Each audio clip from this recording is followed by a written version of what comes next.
That's a $1 million question. We get that asked a lot. There's an illusion of AI readiness. Once again, there's a lot of noise, so leaders feel that they have to implement this technology right away, right?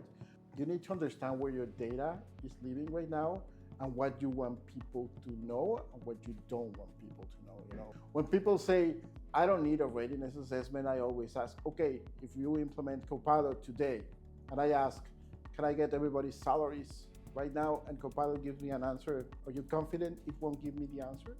And then it's like, I don't know. That's the truth, right? You don't know what you don't know. I'm sure that what I'm sharing with the whole company is safe. I might have a data leakage that's going to affect the reputation of the company. So things like that are really important, and there are already documented cases out there of people, finding out about layoffs because they ask one of these tools, what's the new org chart looking like? And then they just get the document because it's this idea of let's share with the executives, they have the link, nobody else has the link.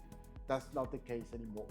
You don't have to have a link. You just have to ask one of these intelligent and smart agents, and it will give you the answer if you have access to the data, right? So the first thing that we do is understanding where they are right now, what they want to share, right? I want to share everything that I have on Teams, everything I have on SharePoint. Okay, so are you sure those documents should not be restricted to just, for example, HR, right? I don't know.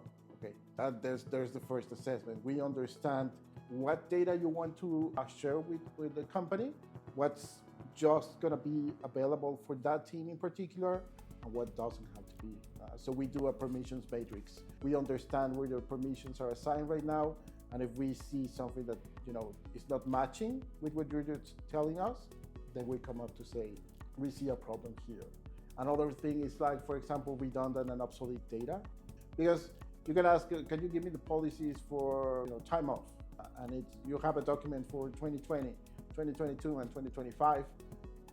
Sometimes the agent is going to be smart enough to say, well, 2025 sounds like the most recent one, right? But if there are no dates anywhere, it will just pick one and say, there you go. And you can be getting wrong information just because you don't have that data cleanup. So that's how we start this analysis.